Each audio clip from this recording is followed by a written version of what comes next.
Iago, The Strategies of Evil by Harold Bloom. Chapter 7. I understand a fury in your words, but not the words. We go from the space before the citadel to its interior, where Othello confronts Emilia. Othello. You have seen nothing then? Emilia. Nor even heard, nor even did suspect. Othello. Yes, you have seen Cassio and her together. Emilia. But then I saw no harm, and then I heard each syllable that breath made up between them. Othello. What? Did they never whisper? Amelia. Never, my lord. Othello. Nor send you out of the way? Amelia. Never. Othello. To fetch her fan, her gloves, her mask, nor nothing? Emilia. Never, my lord. Othello. That's strange. Act 4, Scene 2, lines 1 to 12. At the edge of again going berserk, Othello cannot accept the truth. Emilia, who is true gold, does her best, but nothing avails. Emilia. I durst, my lord, to wager she is honest. Lay down my soul at stake. If you think other, remove your thought. It doth abuse your bosom. If any wretch hath put this in your head, let heaven requite it with the serpent's curse. For if she be not honest, chaste, and true, there's no man happy. The purest of their wives is foul as slander. Othello. Bid her come hither. Go. Exit Emilia. She says enough, yet she's a simple bawd that cannot say as much. This is a subtle whore, a closet lock and key of villainous secrets, and yet she'll kneel and pray. I have seen her do it. Act 4, Scene 2, lines 13 to 24. The Moor is beyond accurate hearing. Viciously he tells himself that any procuress could say the same. Desdemona is merely a subtle whore, hiding her erotic secrets and given to kneeling and praying. Enter Desdemona and Emilia. Desdemona. My lord, what is your will? Othello. Pray you, Chuck, come hither. Desdemona. What is your pleasure? Othello. Let me see your eyes. Look in my face. Desdemona. What horrible fancy's this? Othello to Emilia. Some of your function, mistress. Leave procreants alone and shut the door. Cough or cry chem if anyone come. Your mystery. Nay, dispatch. Exit Emilia. Desdemona kneeling. Upon my knees, what doth your speech import? I understand a fury in your words, but not the words. Act 4, Scene 2, lines 25 to 35. Emilia is dismissed to practice her mystery or trade of watching the door like a bard. Desdemona, abjectly kneeling, precisely comprehends her husband's rage, but not its cause. What follows is both incredibly painful and yet eloquent in the wake of Iago's instruction. Othello. Why, what art thou? Desdemona. Your wife, my lord, your true and loyal wife. Othello. Come, swear it, damn thyself, lest, being like one of heaven, the devils themselves should fear to seize thee. Therefore be double damned. Swear thou art honest. Desdemona. Heaven doth truly know it. Othello. Heaven truly knows that thou art false as hell. Desdemona. To whom, my lord? With whom? How am I false? Othello, weeping. Oh, Desdemona, away, away, away! Desdemona. Alas, the heavy day, why do you weep? Am I the motive of these tears, my lord? If haply you, my father, do suspect an instrument of this your calling back, lay not your blame on me. If you have lost him, why, I have lost him too. Act 4, Scene 2, lines 36 to 49. The Moor grants that she looks like an angel, but is hellish. When he breaks into tears, it is unbearable to the audience that Desdemona seeks to comfort him. And then he continues to break apart. Othello. Had it pleased heaven to try me with affliction, had they rained all kinds of sores and shames on my bare head, steeped me in poverty to the very lips, given to captivity me and my utmost hopes, I should have found in some place of my soul a drop of patience. But alas, to make me the fixed figure for the time of scorn, to point his slow, unmoving finger at, yet could I bear that too, very, very well.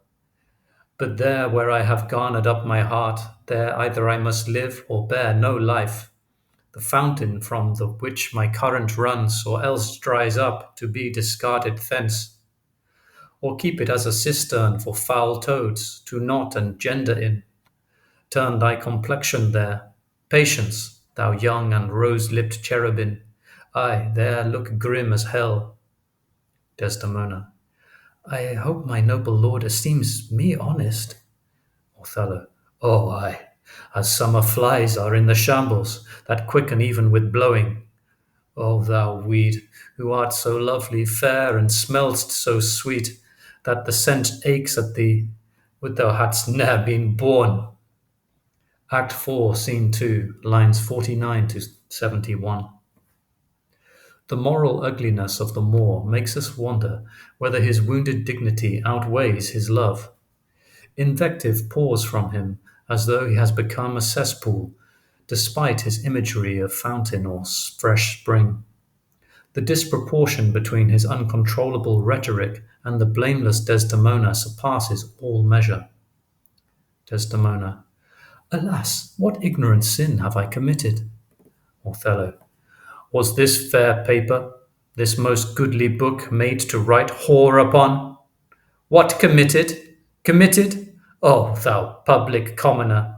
I should make very forges of my cheeks, that would to cinders burn up modesty, but I did speak thy deeds. What committed?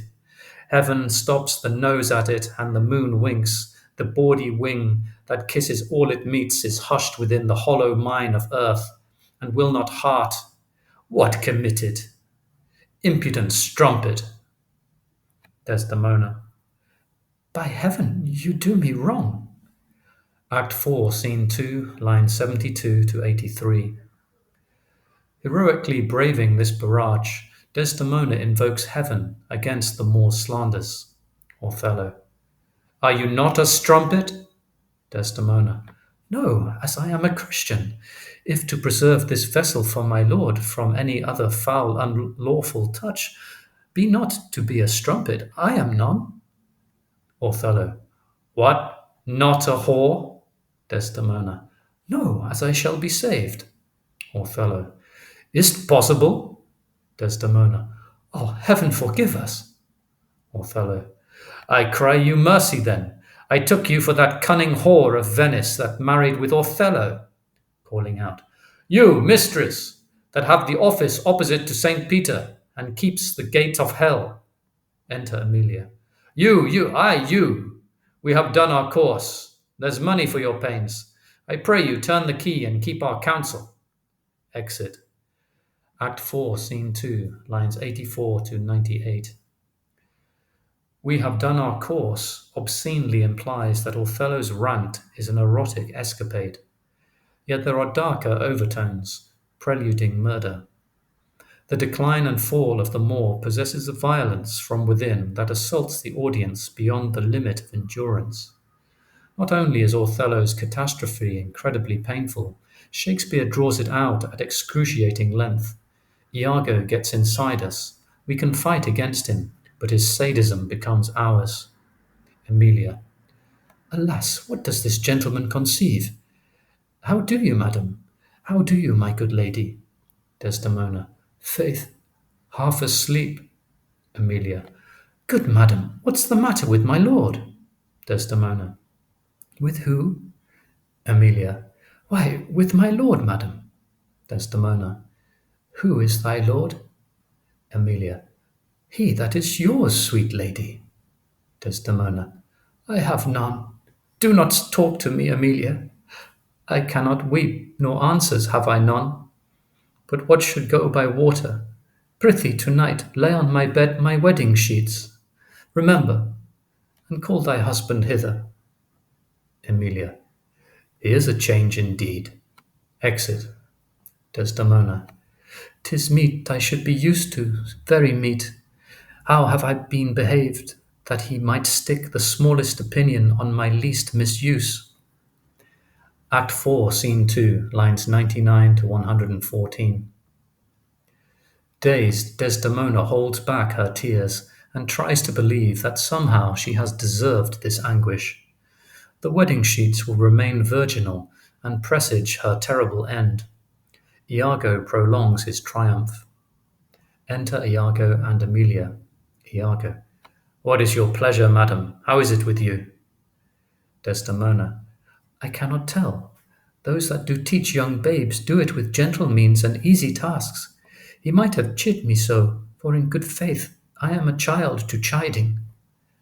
Act 4, Scene 2, lines 115 to 119. The intricate music of chid, child, chiding begins her requiem. Iago. What is the matter, lady? Emilia. Alas, Iago, my lord hath so behawed her, thrown such despite and heavy terms upon her, that true hearts cannot bear it. Desdemona. Am I that name, Iago? Iago. What name, fair lady? Desdemona. Such as she said my lord did say I was. Emilia. He called her a whore. A beggar in his drink could not have laid such terms upon his callet. Act 4, Scene 2, lines 120 to 128. A callet is a low-class whore. Emilia's outrage is cleansing, yet dangerous to her life. Iago. Why did he so? Desdemona, weeping. I do not know. I am sure I am none such. Iago. Do not weep, do not weep. Alas the day. Emilia. Hath she forsook so many noble matches, her father and her country and her friends, to be called whore? Would it not make one weep? Desdemona. It is my wretched fortune. Iago. Beshrew him for it. How comes this trick upon him? Desdemona. Nay, heaven doth know. Emilia. I will be hanged if some eternal villain, some busy and insinuating rogue, some cogging, cozening slave, to get some office, have not devised this slander. I'll be hanged else. Act 4, Scene 2, lines 129 to 140. Emilia's awakening is something radically new. Shakespeare revises so as to enhance her role. Iago. Fie, there is no such man. It is impossible. Desdemona. If any such man there be, heaven pardon him. Emilia. A halter pardon him, and hell nor his bones. Why should he call her whore? Who keeps her company? What place? What time? What form? What likelihood? The more's abused by some most villainous knave, some base notorious knave, some scurvy fellow. O heavens, that such companions thou'dst unfold, and put in every honest hand a whip to lash the rascals naked through the world, even from the east to the west. Iago. Speak within door. Act 4, Scene 2, lines 141 to 151. Iago hushes her, but senses she is beyond his control. Emilia. Oh, fie upon them! Some such squire he was, that turned your wit the seamy side without, and made you to suspect me with the more. Iago. You are a fool. Go to. Desdemona. Oh God, Iago, what shall I do to win my lord again? Good friend, go to him, for by this light of heaven I know not how I lost him. Here I kneel, if e'er my will did trespass against his love, either in discourse of thought or actual deed, or that mine eyes, mine ears, or any sense delighted them in any other form, or that I do not yet, and ever did, and ever will, though he do shake me off to beggarly divorcement. Love him dearly, comfort forswear me. Unkindness may do much, and his unkindness may defeat my life, but never taint my love. I cannot say whore, it does bore me now I speak the word. To do the act that might the addition earn, not the world's massive vanity could make me. Act 4, Scene 2, lines 152 to 171. Shakespeare's uncanny ear gives us the sequence whore, abhor, word. Iago. I pray you, be content. 'Tis but his humour. The business of the state doth him offence, and he does chide with you. Desdemona. If 'twere no other. Iago. It is but so, I warrant. Trumpets within. Hark how these instruments summon to supper. The messengers of Venice stays the meat. Go in and weep not. All things shall be well. Exeunt Desdemona and Emilia. Act 4, Scene 2, lines 172 to 179. All things shall be well signifies nothing but Iago's triumphalism. He proceeds to the further gulling of Roderigo. Iago. But, Roderigo, if thou hast that in thee, indeed, which I have greater reason to believe now than ever, I mean purpose, courage, and valour, this night show it. If thou the next night following enjoy not Desdemona, take me from this world with treachery and devise engines for my life. Roderigo. Well, what is it? Is it within reason and compass? Iago. Sir, there is a special commission come from Venice to depute Cassio in Othello's place. Roderigo. Is that true? Why then Othello and Desdemona return again to Venice. Iago. Oh no, he goes into Mauritania and takes away with him the fair Desdemona, unless his abode be lingered here by some accident, wherein none can be so determinate as the removing of Cassio. Roderigo.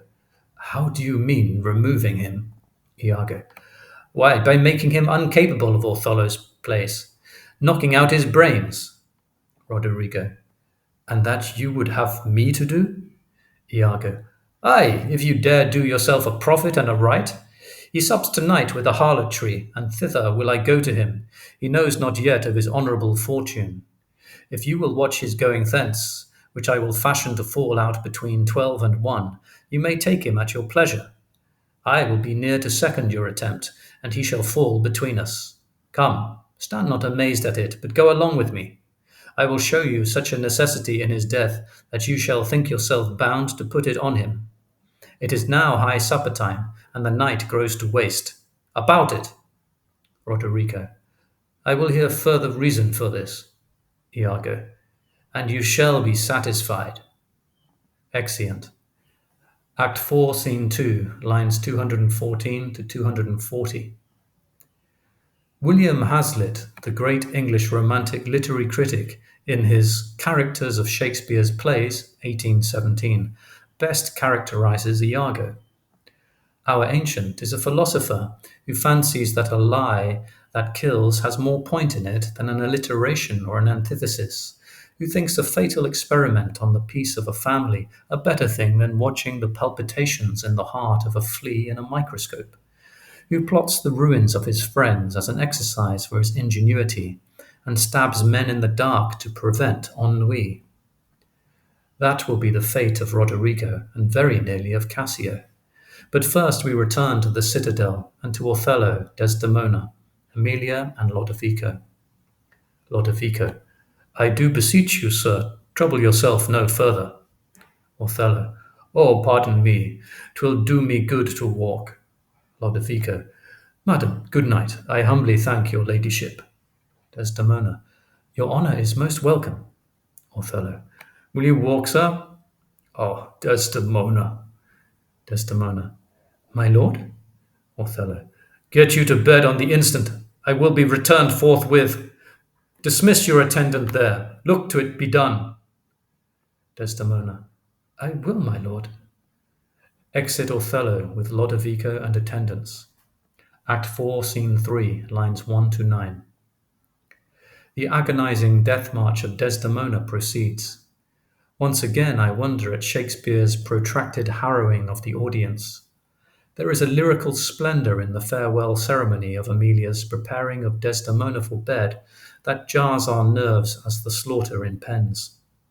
Emilia. How goes it now? He looks gentler than he did. Desdemona. He says he will return incontinent. and hath commanded me to go to bed, and bid me to dismiss you. Emilia. Dismiss me? Desdemona. It was his bidding. Therefore, good Emilia, give me my nightly wearing, and adieu. We must now not displease him. Emilia. I would you had never seen him. Desdemona. So would not I. My love doth so approve him that even his stubbornness, his cheeks, his frowns, prithee unpin me, have grace and favour in them. Emilia prepares Desdemona for bed. Emilia. I have laid those sheets you bade me on the bed. Desdemona. All's one. Good faith, how foolish are our minds! If I do die before thee, prithee, shroud me in one of those same sheets. Emilia. Come, come, you talk. Act 4, Scene 3, lines 10 to 25. Incontinent means immediately. Desdemona, sublime in her love for the Moor, values even his roughness and insults. The wedding sheets are on the bed, and Desdemona wonders if it really matters. Precariously, she requests burial in one of the sheets, and Emilia tries to dismiss this foreboding. Shakespeare's subtle cunning gives us the contention between Desdemona's song of sorrowful love and a momentary impulse pondering her own unlived life. Desdemona. My mother had a maid called Barbary. She was in love, and he she loved proved mad and did forsake her. She had a song of willow. An old thing 'twas, but it expressed her fortune, and she died singing it. That song tonight will not go from my mind. I have much to do, but to go hang my head all at one side, and sing it like poor Barbary. Prithee, dispatch. Act 4, Scene 3, lines 26 to 33. The faithless lover was a wild man, and Barbary dies singing the willow song, traditional for thwarted love.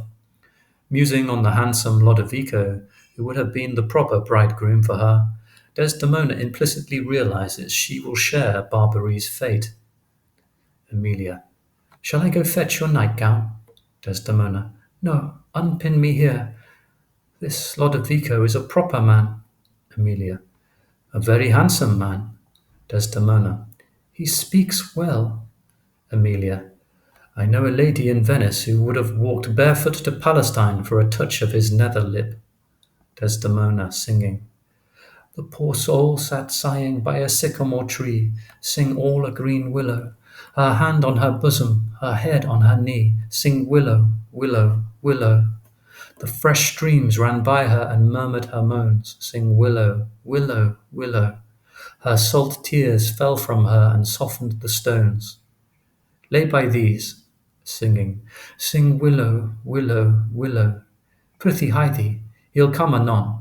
Singing, sing all a green willow must be my garland, let nobody blame him, his scorn I approve. Nay, that's not next. Hark, who is it that knocks? Emilia. It's the wind. Desdemona singing. I call my love false love, but what said he then? Sing willow, willow, willow. If I court more women, you'll couch with more men. So get thee gone, good night. Mine eyes do itch. Doth that bode weeping? Emilia. 'Tis neither here nor there. Desdemona. I have heard it said so. Oh, these men, these men! Dost thou in conscience think, tell me, Emilia, that there be women do abuse their husbands in such gross kind? Emilia.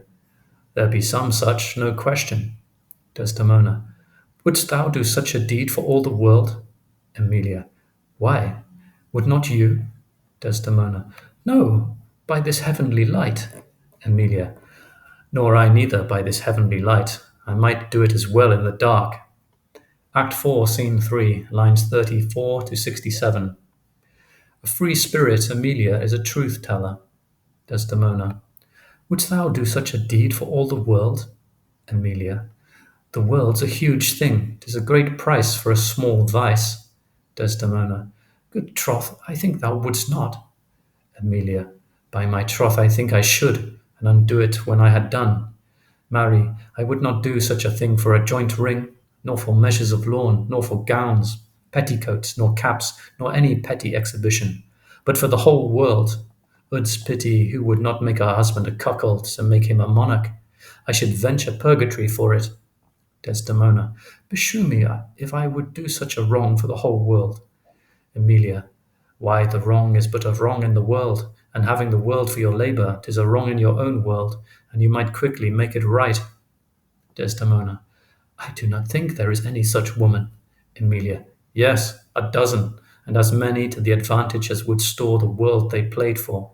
But I do think it is their husbands' faults if wives do fall. Say that they slack their duties and pour our treasures into foreign laps, or else break out in peevish jealousies, throwing restraint upon us. Or say they strike us, or scant our former, having in despite. Why, we have goals, and though we have some grace, yet have we some revenge. Let husbands know their wives have sense like them. They see and smell, and have their palates both for sweet and sour, as husbands have. That is that they do when they change us for others. Is it sport? I think it is. And doth affection breathe it? I think it doth. Is frailty that thus errs? It is so too. And have not we affections, desires for sports and frailty, as men have? Then let them use us well, else let them know the ills we do. Their ills instruct us so. Desdemona. Good night, good night. God, me such uses send, not to pick bad from bad, but by bad mend. Exeunt. Act 4, Scene 3, lines 68 to 104. Iago, both jealous and impotent, has aroused Emilia to a strong defence of maltreated wives, one that at last must undo him. Desdemona declines the lesson, and is too good to live. On a Cyprus street, Iago stage manages what he hopes will be the double immolation of Roderigo and Cassio. Iago. I have rubbed this young quad almost to the sense, and he grows angry. Now, whether he kill Cassio or Cassio him, or each to kill the other, every way makes my gain. Live Roderigo, he calls me to a restitution large of gold and jewels that I bobbed from him as gifts to Desdemona. It must not be. If Cassio do remain, he hath a daily beauty in his life that makes me ugly, and besides, the more may enfold me to him. There stand I in much peril. No, he must die. Be it so. I hear him coming. Act 5, Scene 1, lines 9 to 20. A quat is a pimple, an apt description for Roderigo, rubbed to bursting. Iago's inward motion reveals more than a sense of injured merit. Instead, it manifests a satanic resentment of Cassio's daily beauty, or fundamental goodness that contrasts to the ancient's ugliness. More crucial is the risk that Othello, should he learn the truth, will kill Iago. Enter Cassio. Roderigo coming forth. I know his gait, 'tis he. Villain, thou diest! He attacks Cassio. Cassio. That thrust had been mine enemy indeed. But that my coat is better than thou knowest, I will make proof of thine. He draws and wounds Roderigo. Roderigo. Oh, I am slain! He falls. Iago from behind wounds Cassio in the leg and exits. Cassio. I am maimed forever. Help, ho! Murder! Murder! Act 5, Scene 1, lines 23 to 27. Stabbing from behind Iago's mode will be repeated shortly. Enter Othello. Othello. The voice of Cassio. Iago keeps his word. Roderigo. Oh, villain that I am! Othello. It is even so. Cassio. Oh, help, ho! Light! A surgeon! Othello. 'Tis he. O brave Iago, honest and just, that hast such noble sense of thy friend's wrong, thou teachest me. Minion your dear lies ahead, dead, and your unblessed fate highs. Strumpet, I come. Forth of my head those charms, thine eyes are blotted, thy bed, lust-stained, shall with lust's blood be spotted. Exit Othello. Act 5, Scene 1, lines 28 to 37. It seems scarcely conceivable that the Moor could ever rise from this nadir. He might as well be Aaron the Moor in Titus Andronicus, Shakespeare's early send-up of the tragedies of blood. Perhaps only Shakespeare could find a way at the close to make Othello even a touch sympathetic. Enter Lodovico and Gratiano. Cassio. What ho! No watch, no passage! Murder! Murder! Gratiano. 'Tis some mischance. The voice is very direful. Cassio. Oh, help! Lodovico. Hark! Roderigo. Oh, wretched villain! Lodovico. 2 or 3 groan. 'Tis heavy night. These may be counterfeits. Let's think unsafe to come into the cry without more help. They remain near the entrance. Roderigo. Nobody come? Then shall I plead to death? Enter Iago in his shirt sleeves with a light. Lodovico. Hark! Gratiano. Here's one in his shirt with light and weapons. Iago. Who's there? Whose noise is this that cries on murder? Lodovico. We do not know. Iago. Did you not hear a cry? Cassio. Here, here! For heaven's sake, help me! Iago. What's the matter? He moves towards Cassio. Gratiano to Lodovico. This is Othello's ancient, as I take it. Lodovico to Gratiano. The same indeed, a very valiant fellow. Iago to Cassio. What are you here that cry so grievously? Cassio. Iago, oh, I am spoiled, undone by villains. Give me some help. Iago. Oh, me, Lieutenant? What villains have done this? Cassio. I think that one of them is hereabout and cannot make away. Iago. Oh, treacherous villains. To Lodovico and Gratiano. What are you there? Come in and give me some help. Roderigo. Oh, help me there. Cassio. That's one of them. Iago. Oh, murderous slave. Oh, villain. He stabs Roderigo. Roderigo. Oh, damned Iago. Oh, inhuman dog. Iago. Kill men in the dark. Where be these bloody thieves? How silent is this town? Ho! Murder! Murder! To Lodovico and Gratiano. What may you be? Are you of good or evil? Act 5, Scene 1, lines 38 to 66. This is William Hazlitt's Ancient, stabbing in the dark and thoroughly enjoying his own zestful release from boredom. Lodovico. As you shall prove us, praise us. Iago. Signor Lodovico? Lodovico. He, sir. Iago. I cry you mercy. Here's Cassio hurt by villains. Gratiano. Cassio? Iago. How is it, brother? Cassio. My leg is cut in 2. Iago. Marry, heaven forbid. Light, gentlemen. I'll bind it with my shirt. He hands them the light and tends to Cassio's wound. Act 5, Scene 1, lines 67 to 76. Nothing if not critical, Iago continues to elaborate his night piece. He gratuitously implicates Bianca and utters a grand aside. This is the night that either makes me or fordoes me quite. It accomplishes both.